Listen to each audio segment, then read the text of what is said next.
Man, I am seriously getting scruffy. I probably should have shaved, but I didn't want to, so I haven't shaved for a few days. But anyways, that's not what this video is about.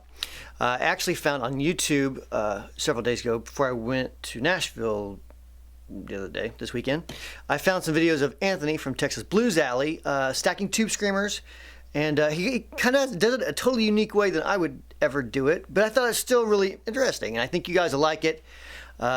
It's, like I said, we recorded it last year, so it's a little bit oldish, but it's not that old, so it's still pretty cool. So check it out. Let's go to it right now.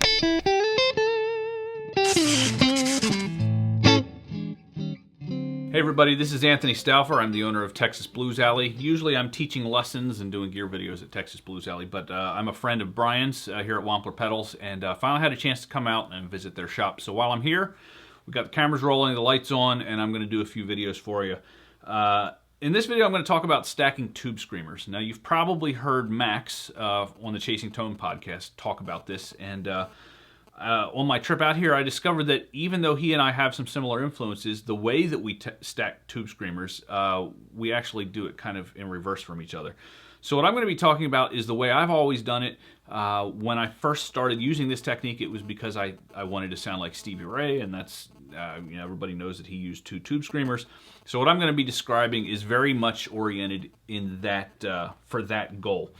So let's talk about the starting tone. So if you listen to my amp right now, it's a Fender Princeton style circuit. I have it cranked up so that I get a little bit of dirt when I play.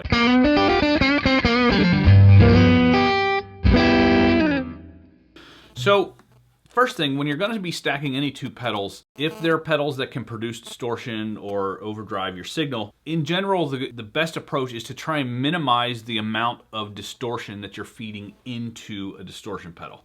So whenever you're going to have 2 cascading pedals, that immediately is a signal that you probably want to back the gain off of what you would normally use when you're just using 1 pedal. So the way that I do it is I put the last tube screamer in the signal chain. That's the first one that I kick on. And so I'm going to turn, this is Max's TS10 here. So when Stevie used tube screamers, my understanding is that he didn't use a lot of the gain. He mainly used it as a sort of mid-rangey tone shaping boost. I don't know where he would have the gain level set, but it would be fairly low.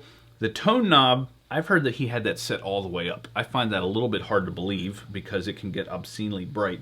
But when I do it, I usually back it off. You know, if all the way up is 10, I usually have it set somewhere between 8 and 9. And then I set the volume for a, you know, somewhat noticeable jump in volume from my clean tone. So here's my regular bass tone.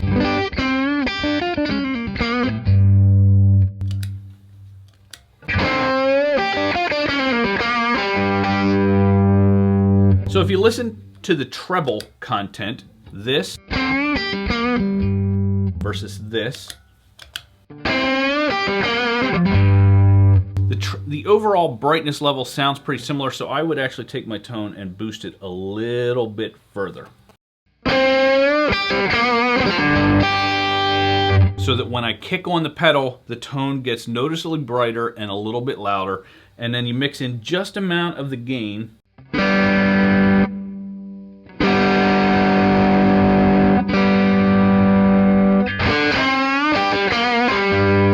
Because as you mix in that gain, that's going to fill out the mid-range a little bit and make the whole thing sound a little bit thicker.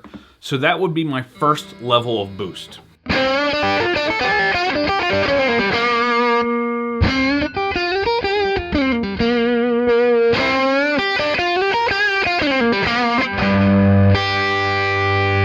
And that first level of boost would be fine for most of your soloing.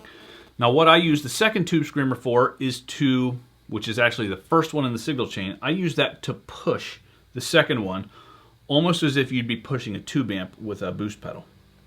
So for the first tube screamer in the signal chain, which is the one I turn on second, I have the overdrive low again, the tone about the same as the first one, and then I usually have the volume maxed out.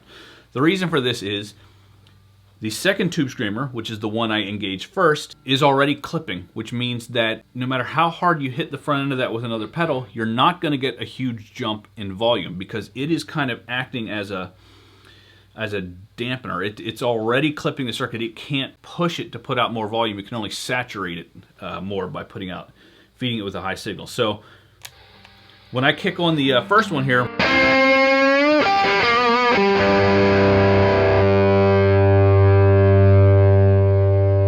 you can hear if I roll the volume back,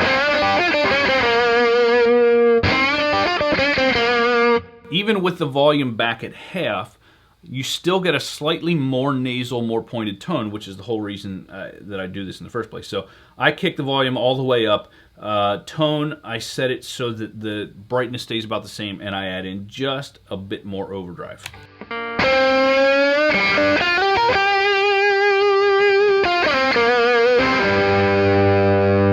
The result is a tone that has very singing, stinging, kind of nasal quality to it, and it works well for that Stevie Ray Vaughan sound. So now I'm just going to play a little bit, and I'm going to go through and turn these both on and show you how I would do it.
So that's how I go about stacking tube screamers. General principle is low overdrive, high tone, and then volume set for just incremental boosts in volume. So, like I said, Max has a different approach to it. Maybe he can do a video showing that. He uses them in the reverse order that I do.